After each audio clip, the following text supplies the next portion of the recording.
এইরকম রক্ত ঝরা ঘটনাই তো হচ্ছে মানে বিপ্লবের মানে মূল টোন তৈরি করে, মূল সুর তৈরি করে। সেটাই এখানে তৈরি হয়েছে।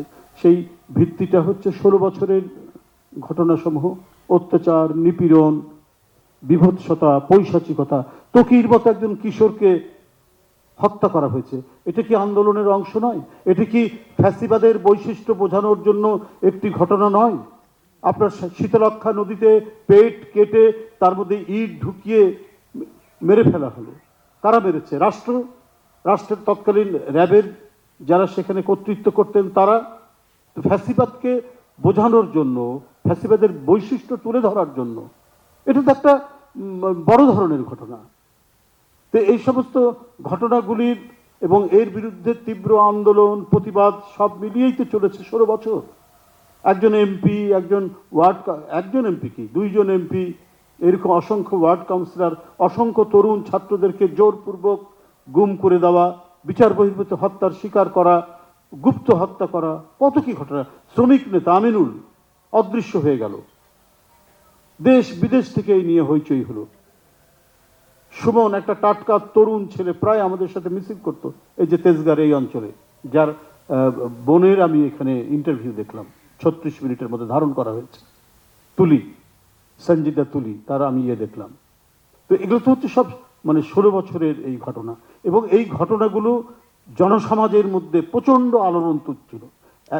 প্রথমেই তো মানে প্রতিরোধের জন্য তো এগিয়ে আসে না, ক্ষোভ বিক্ষোভের মধ্যে দিয়ে জনসমাজের মধ্যে যে তীব্র দ্রোহ তৈরি হয়, সেই দ্রোহটা তৈরি হতে হতে তার সম্পূর্ণ বহিঃপ্রকাশ আমরা দেখলাম জুলাইয়ের মধ্যে। শুধু কি তাই? এটাতে গেল একটা দিক, তারা অন্যায় করছিল, অন্যায়ের প্রতিবাদ করেছে গণতন্ত্রকামী ছাত্র জনতা, রাজনৈতিক দলগুলো। এবং সরকারের বা রাষ্ট্রের যে নিষ্ঠুরতা সংগঠিত হতে আমরা দেখেছি, সেই নিষ্ঠুরতা সরকার কেন করছে? তার অন্যায়গুলো তার আমরা মানে প্রতিবাদ করছি, বা রাজনৈতিক দলগুলো বা ছাত্র সংগঠনগুলো প্রতিবাদ করেছে। শেখ মুজিবুর রহমানের নামে একটি বই তারা তৈরি করবেন, বা একটা বই তারা তৈরি করছেন তার নামে। আমিও কিন্তু বিশ্বাস করতাম এটা শেখ মুজিবুর রহমান সাহেব নিজেই লিখেছেন।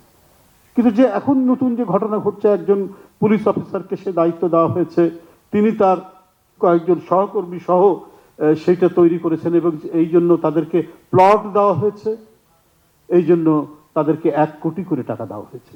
যে কি ধরনের রাষ্ট্র নিয়ে, দেশের মানুষের অর্থ নিয়ে, রাষ্ট্রের অর্থ নিয়ে কি লুটপাটটা করা হয়েছে, কি অনাচারটা করা হয়েছে, সেটা কি মানে বলে শেষ করা যাবে? সেটা তো বলে শেষ করা যাবে না। এইভাবে আপনার দেশের 27 লক্ষ কোটি টাকা 16 বছরে নানাভাবেই পাচার হয়েছে। জিনিস কেনাকাটার নামে, আপনার মেগা প্রজেক্টের নামে নানাভাবেই 27 লক্ষ কোটি টাকা পাচার করা হয়েছে।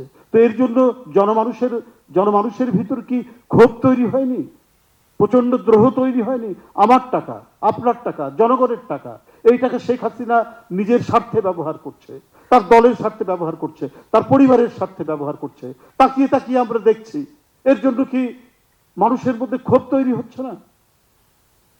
তো সেটার আমরা তীব্র পরিণতি সবকিছু মিলিয়েই হয়তো কোটা বিরোধী আন্দোলন একটা হচ্ছে, এখানে একটা উপলক্ষ নিয়ে এটা এসেছে, কিন্তু সব দ্রোহের সমষ্টিগত বহিঃপ্রকাশ হচ্ছে জুলাইয়ের সেই আন্দোলন।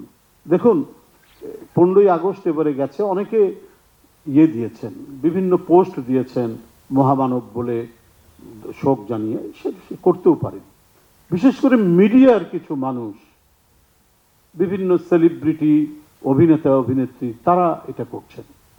আমার কাছে অবাক লাগে যে পৃথিবীর সবচাইতে সেন্সিটিভ অনুভূতিশীল মানুষ হচ্ছে যারা মিডিয়ার সাথে সম্পর্কযুক্ত থাকে, যারা হচ্ছে অভিনয় শিল্পের সাথে সম্পর্ক থাকে, যারা কবি সাহিত্যিক, তাদেরকে প্রথমেই নাড়ায়, কারণ তারা অত্যন্ত অনুভূতিশীল মানুষ হয়। কিন্তু যে পানি লাগবে পানি বলে যে মুগ্ধ,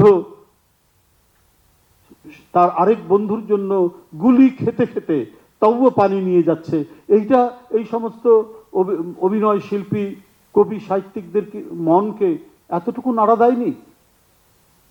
তারা সেদিন এটা পোস্ট দিচ্ছেন, আরো নানা কথা বলছেন, কিন্তু আমরা কেন দিচ্ছেন সেটা বুঝতে পারছি। মানুষের মধ্যে, আমি বলবো যে জনগণের মধ্যে নয়, এই সমস্ত তথাকথিত কবি, সাহিত্যিক, শিল্পী, অভিনয় শিল্পী, তারপরে আমরা সাংস্কৃতিক ব্যক্তিত্ব বা সংস্কৃতির চর্চার সাথে, শিল্পের চর্চার সাথে যারা থাকে, এরা বোধহয় তাদের ওই অনুভূতির জায়গাটা বিসর্জন দিয়েছে।